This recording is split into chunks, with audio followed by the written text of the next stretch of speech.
Now moving on to our next session that promises to be even more exciting because it's not every day that you see the most powerful high-profile ministers in India sitting on the same table with three of the most powerful names of India Inc. Put your hands together, ladies and gentlemen, for ministers handling some of the most powerful portfolios in the cabinet. Piyush Goyal, Minister of State for Power, Coal and Renewable Energy, and Nirmala Sitharaman, Minister of State Commerce and Industry. And joining them on stage, please welcome some of the most influential CEOs in India. Telecom Czar, Sunil Mittal, Infosys Chairman, R. Seshasayee, and Internet Poster Boy, Flipkart's Sachin Bansal. And I would also like to invite the Chief Editor of ET Now, Supriya Shrinate, to moderate this panel.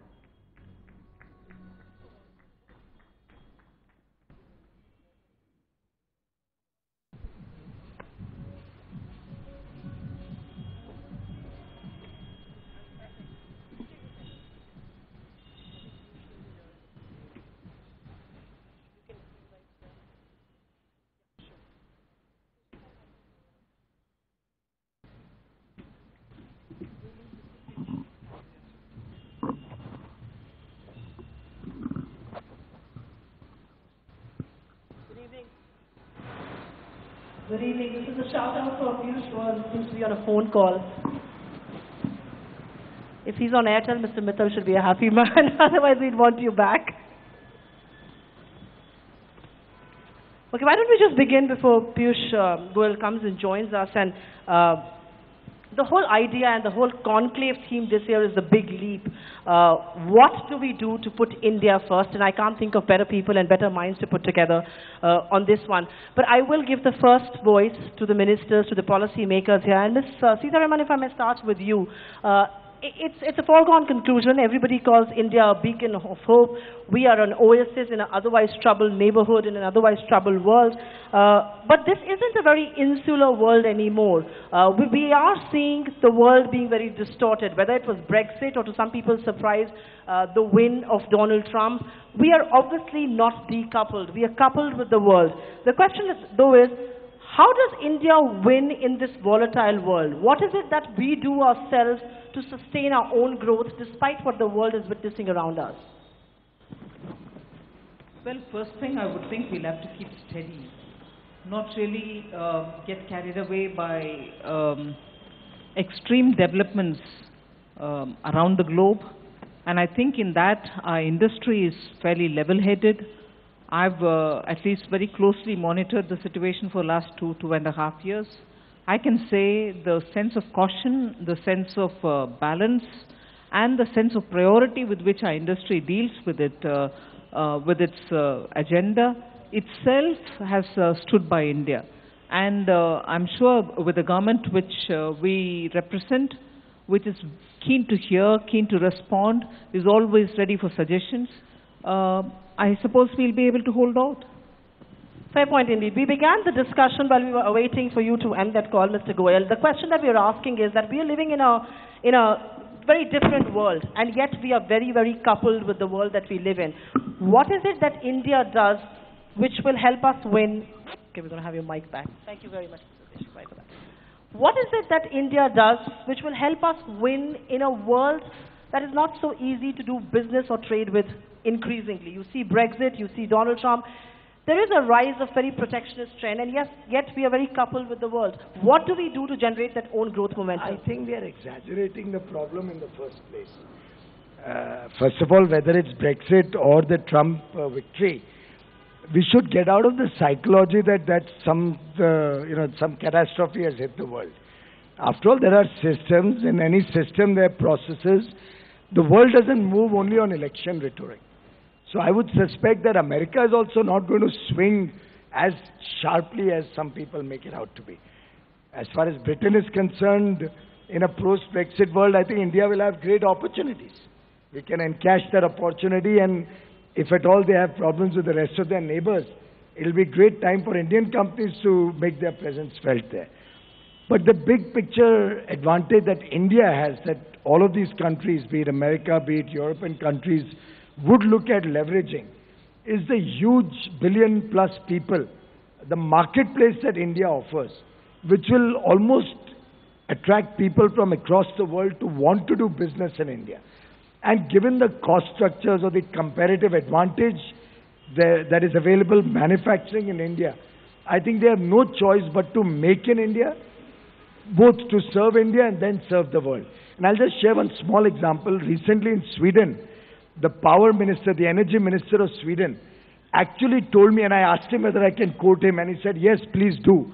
Actually told me that thanks to the massive deployment of LEDs in India to scale, we are almost at about 180 million right now by one company. Now, thanks to that massive deployment, they said LED prices in Sweden have fallen. So now is the time where India is actually going to help the world meet their people's requirements at more affordable prices, because we provide opportunity at scale, and opportunity to really bring technology costs down and bring manufacturing costs down and also bring Indian ingenuity on the table.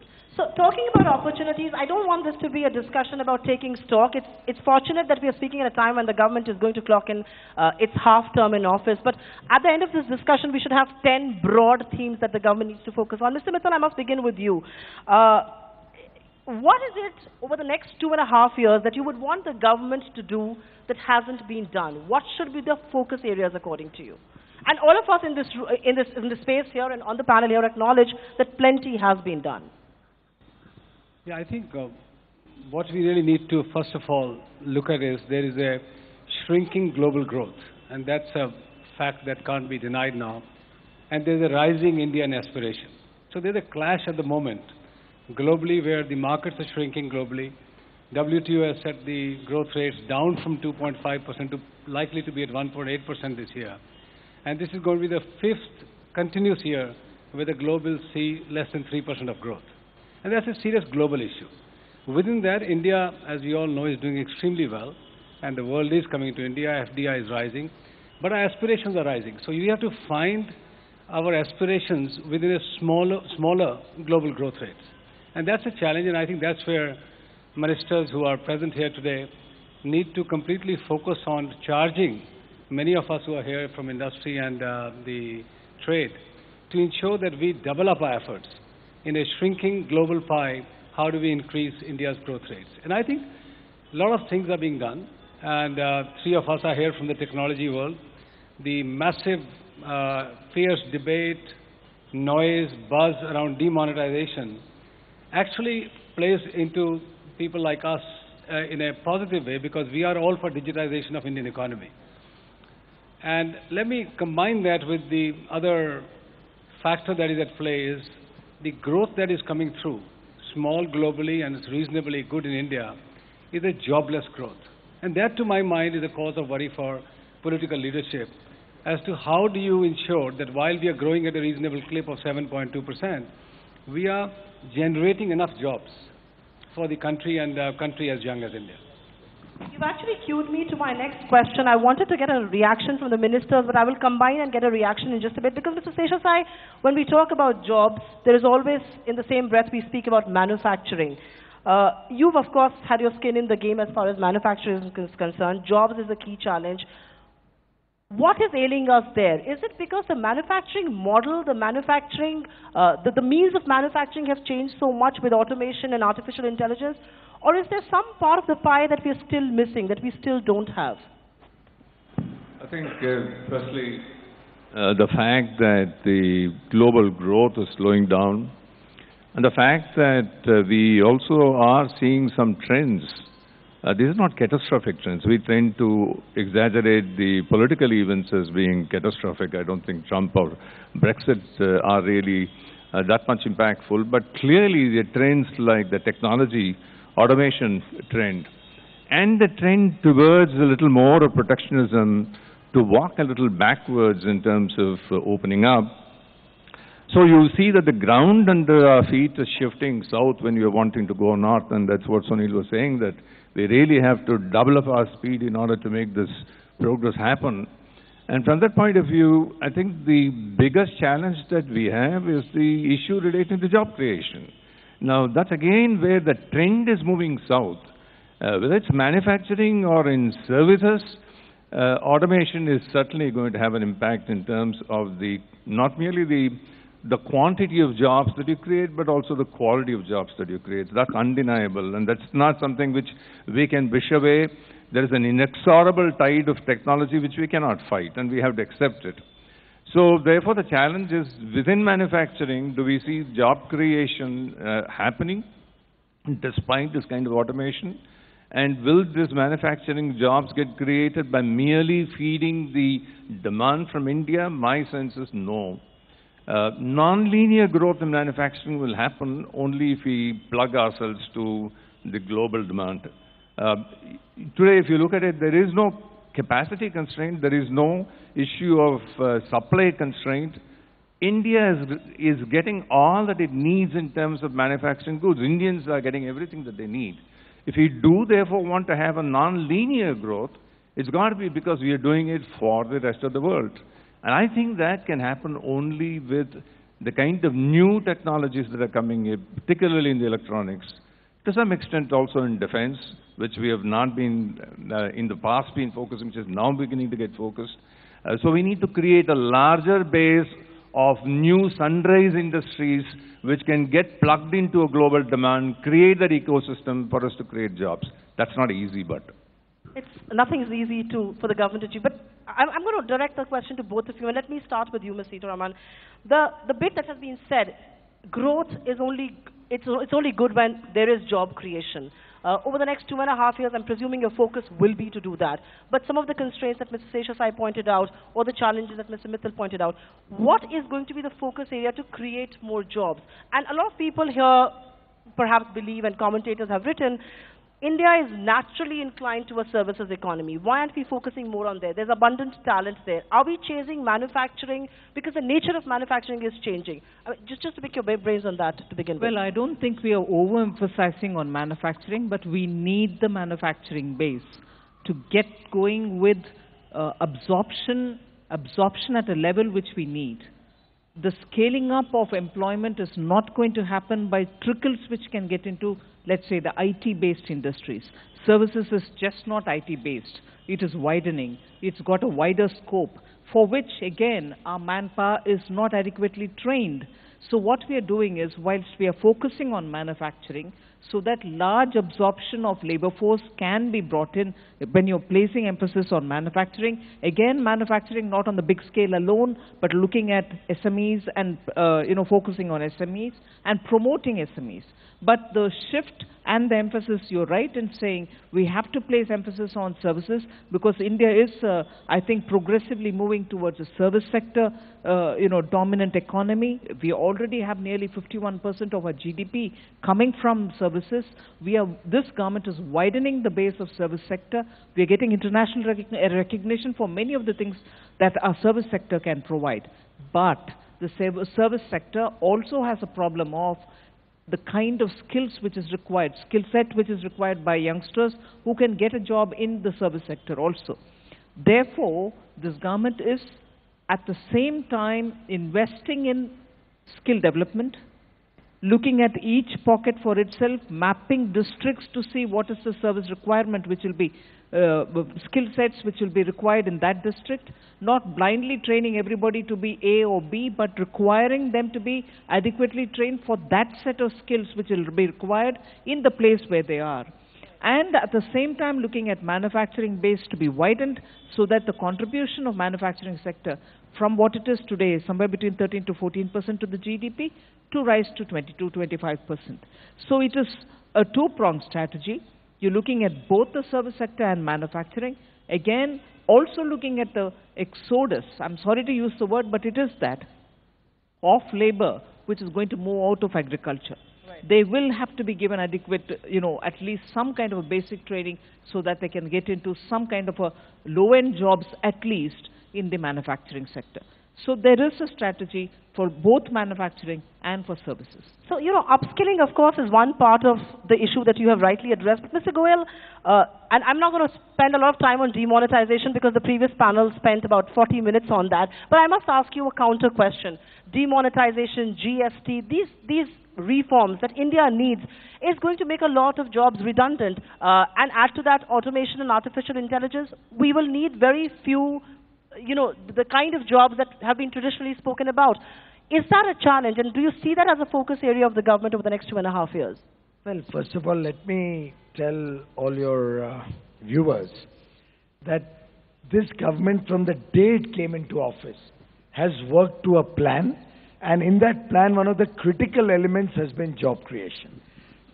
We are not looking at creating jobs only through a shortcut, fatafat method or some temporary incentives or subsidies or benefits given to a section of an industry so that that can have some growth in that. If you look at the various programs and policy measures of this government, they are like beads in a necklace. Each one is incomplete without the other, and it's only when you look at the holistic impact of each one of those measures that you'll realize the deep thinking that has gone into creating an ecosystem, a framework on the basis of which India can hope to see maybe 10, 20, 30 years of double-digit growth. Now, one may find that Swachh Bharat, Clean India, is not important enough for the Prime Minister to talk about it.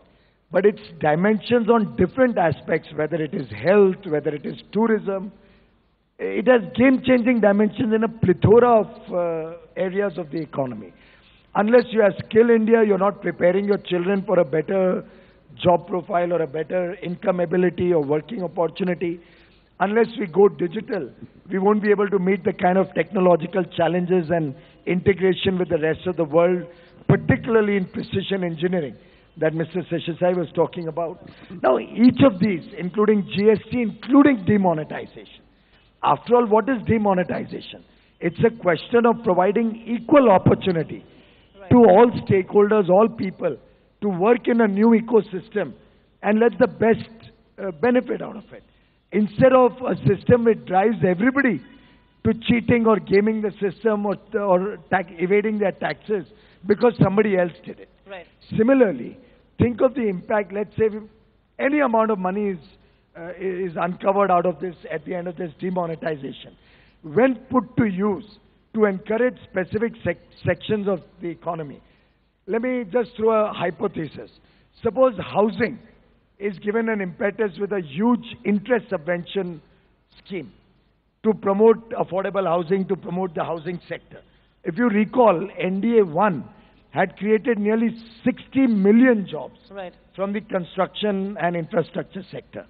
Now, our effort, first of all, had been to untangle the legacy issues, whether it's in road construction, in the power sector, different sectors, and we have now reached a stage where all of these sectors are waiting to take off.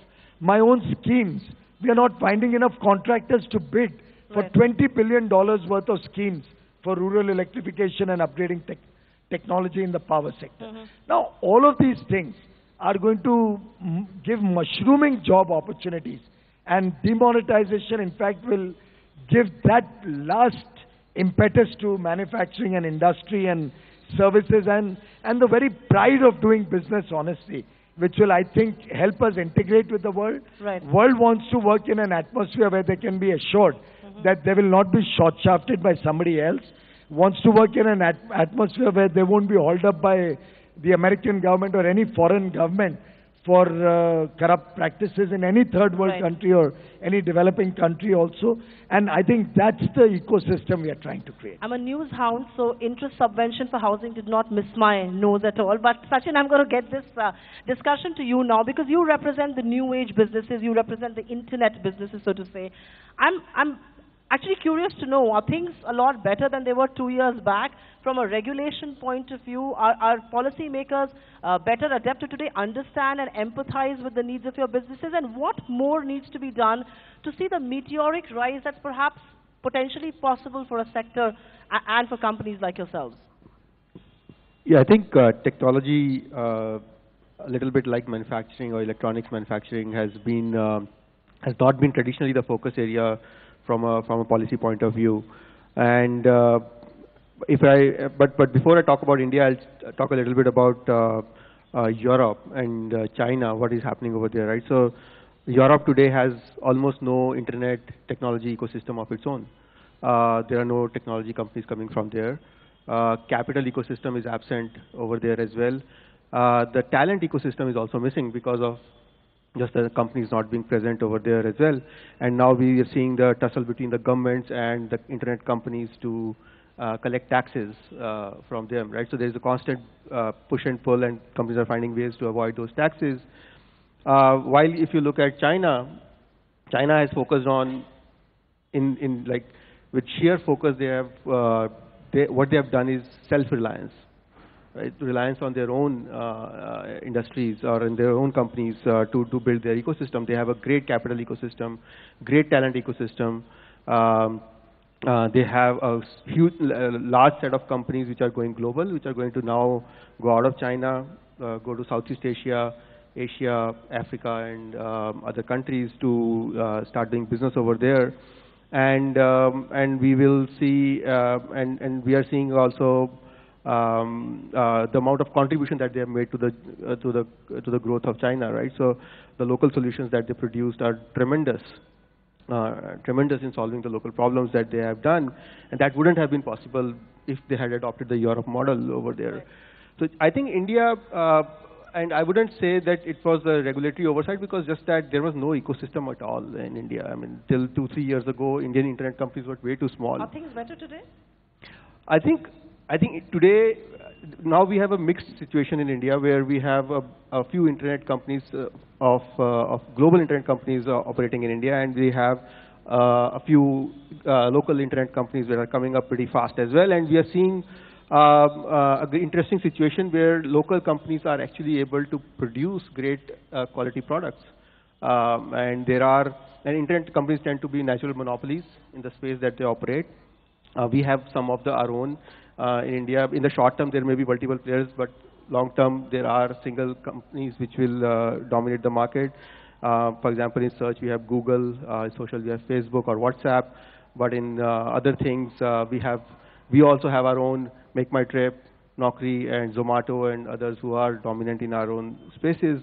But there are other spaces where things are a little hazy. Let me ask you a little uncomfortable question, because I do want to move on to investments, and that's something that I'm going to pick up everybody's brains on.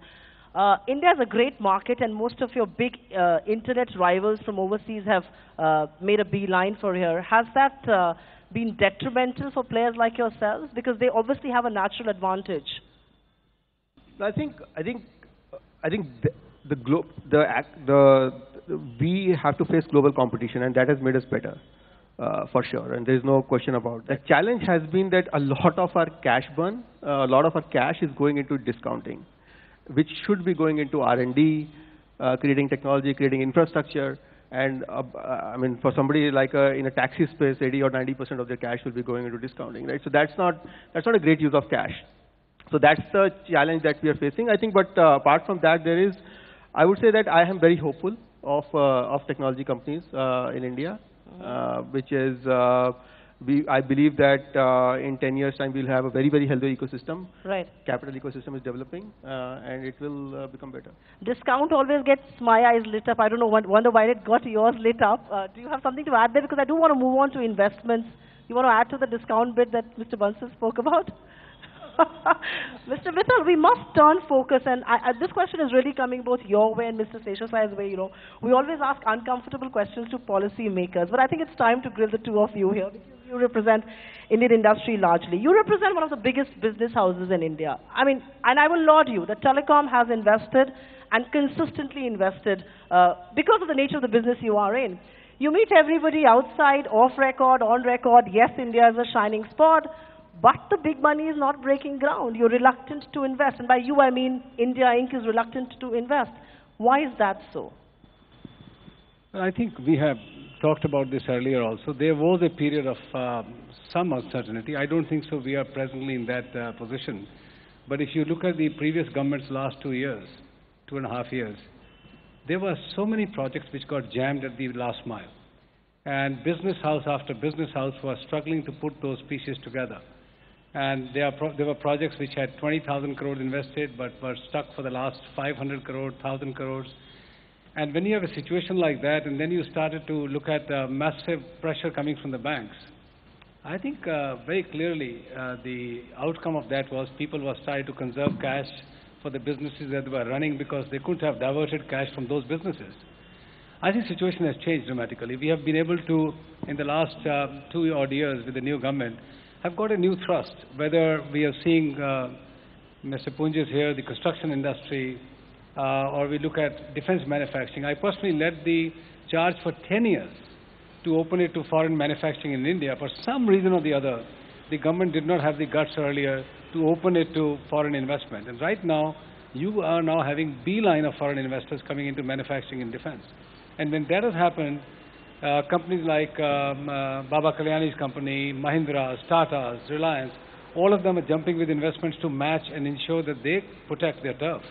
And they don't let it go to the entire foreign investors. Right. So I think the government is enabling now the cycle of domestic investment to come in. The good news is FDI remains at an all-time high, $55 billion is a massive amount coming into the country.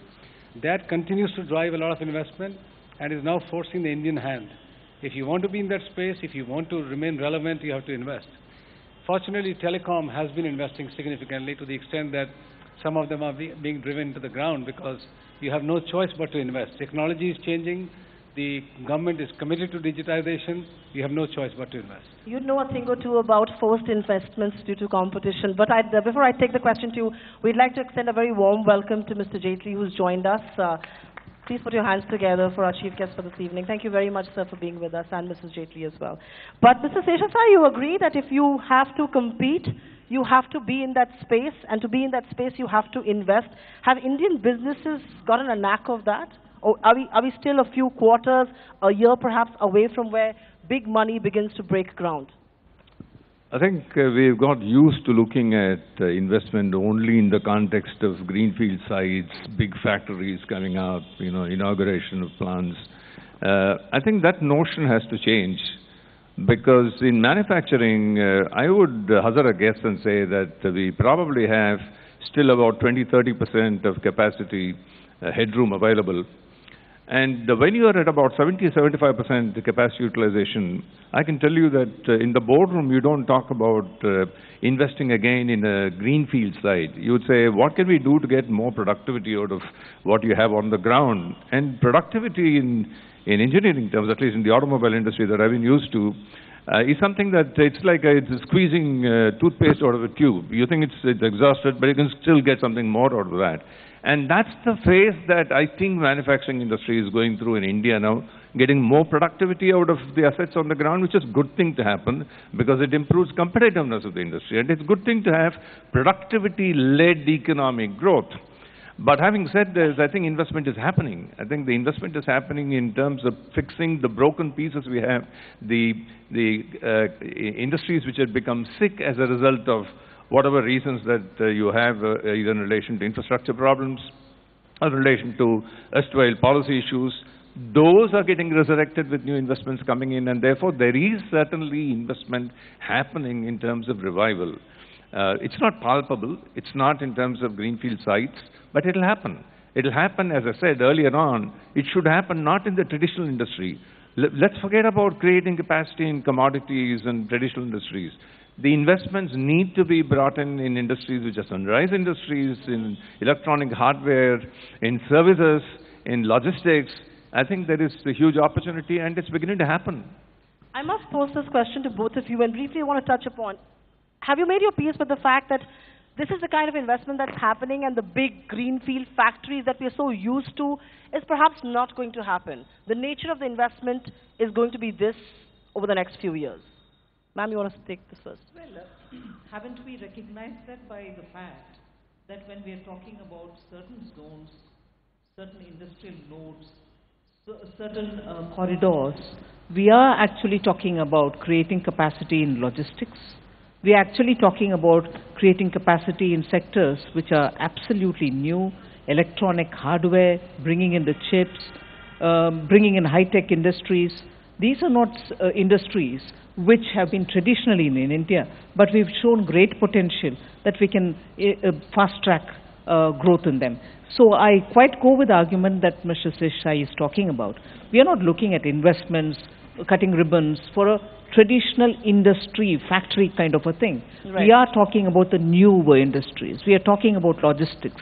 We are creating hubs for logistics.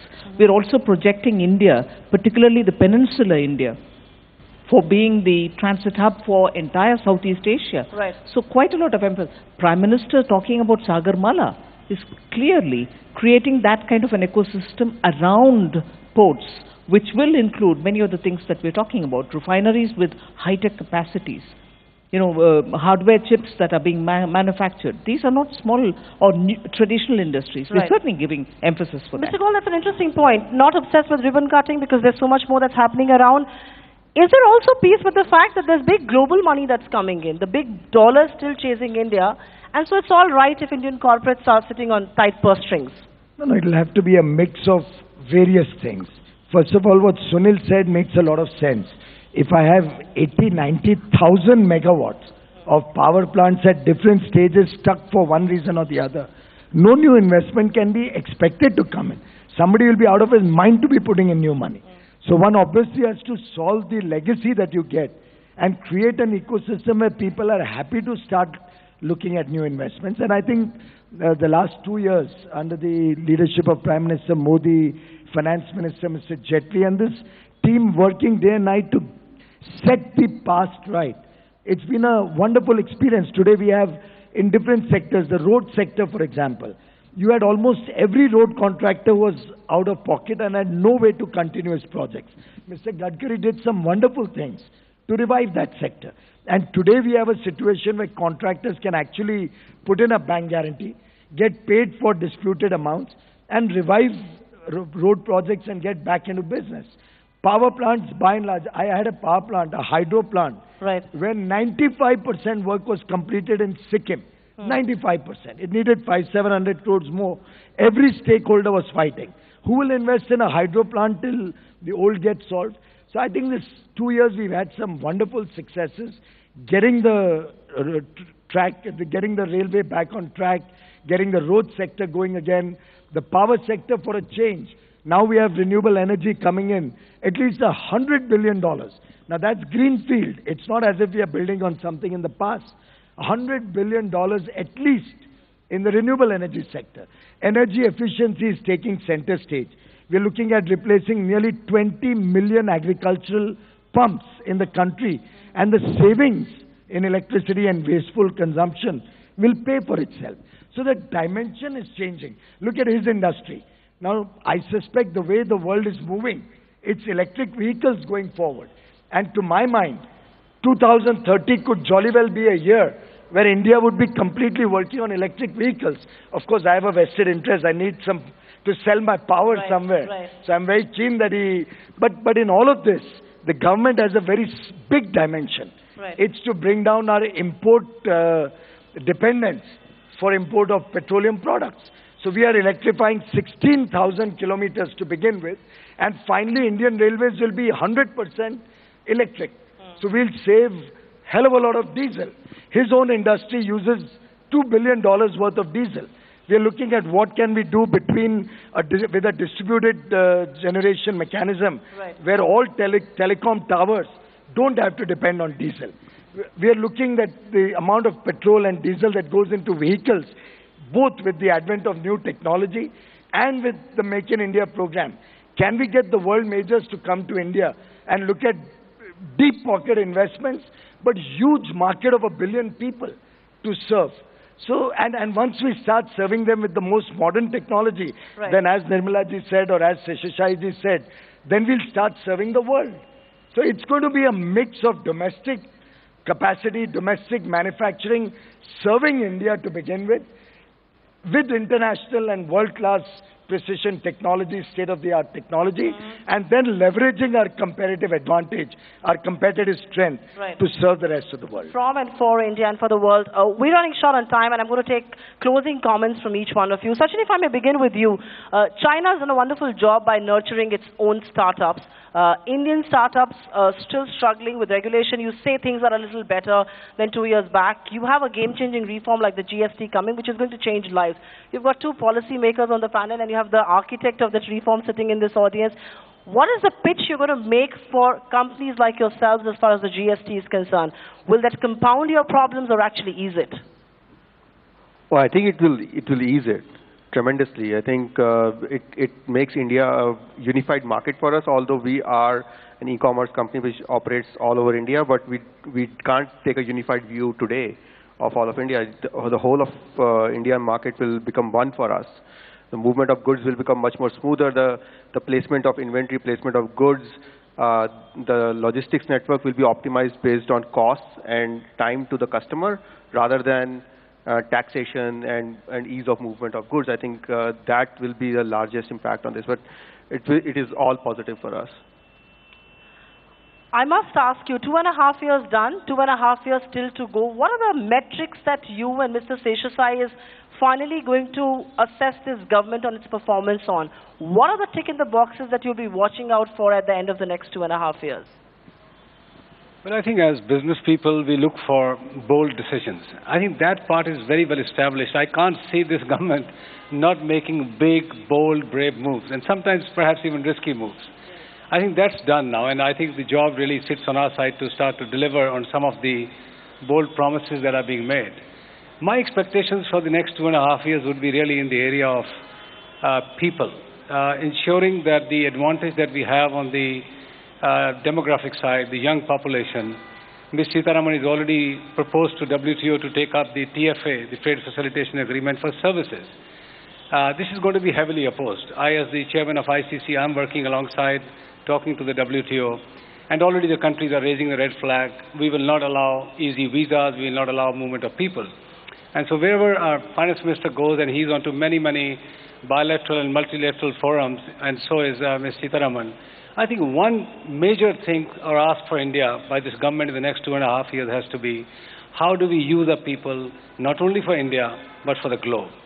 And in my opinion, I mean, the Prime Minister made a very nice statement in a forum about 1.5 years back, that India should be looking at not only serving from India, but serving by Indians across the world, whether that is peacekeeping force, as diverse as that, or to sending teachers or nurses or plumbers or electricians to the most sophisticated IT engineers.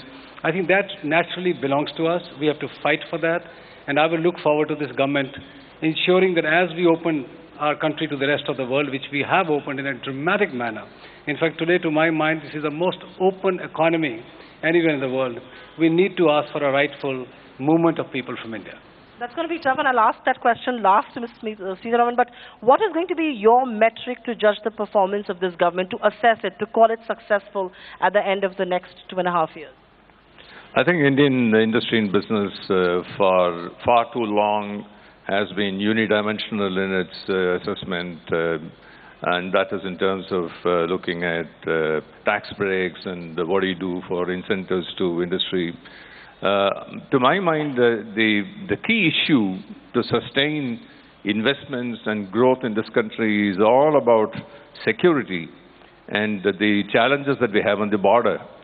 We seem to think that is something which we should take for granted. To my mind, that's a huge challenge, and to the extent that this government provides the level of security that is required and then gives the peace of mind to the businessmen, whether it's inside the country or outside the country, that's a huge stick. And equally, the second issue is in terms of the social stability. Given the fact that we have to create 1 million jobs every month, and given the fact that we have the odds piled against us in the global context, and to be able to preserve the social structure, which is a very fragile structure in this country, and to be able to hold on to that, to my mind, is a huge positive that we should look for. And these, to my mind, are far more important than issues related to tax breaks and things like that. Indeed, this isn't a unidimensional answer, and I'm great you've actually touched upon two important points. But Ms. Sitharaman, is it going to be challenging for you to push, and I'm going to close it with this, is it going to be challenging for you to push for India's cause, for the world to open up? Yes, we've opened up, but this world is increasingly very protectionist. This world is increasingly very, very insular. It's increasingly closing up. It will be a challenge, but I think there is also a receptiveness to the fact that service sector can be only serviced by countries like India. There is a clear understanding that without India and its service sector, many of the developed economies cannot move.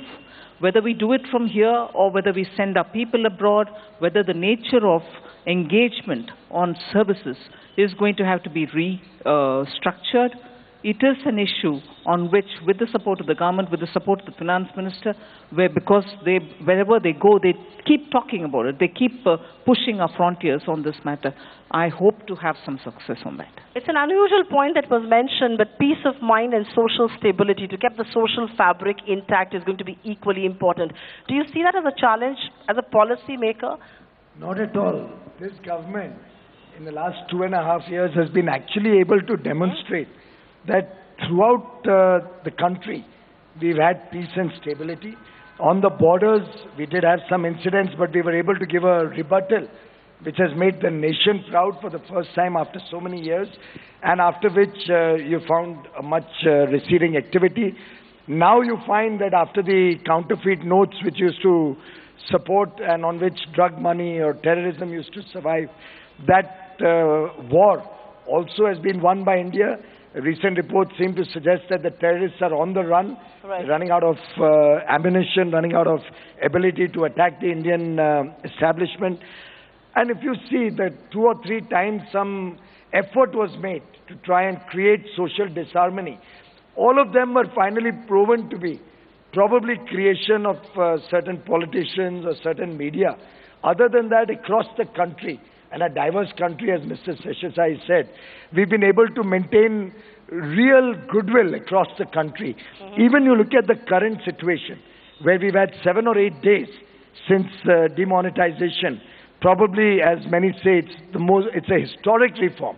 Never before has India taken such a bold measure to fight terrorism, to fight black money, to fight corruption. And I think this whole House will agree with me that the Finance Minister and the Honorable Prime Minister really deserve the highest accolade for having the gumption to take such bold decisions. Indeed. And that, despite that, and despite inconvenience, you found the Indian people waiting patiently, waiting in queues for their turn, even going back home without their turn coming, but repeatedly saying, despite media provocation, saying, yes, we are inconvenienced, but we are happy with what this government has done.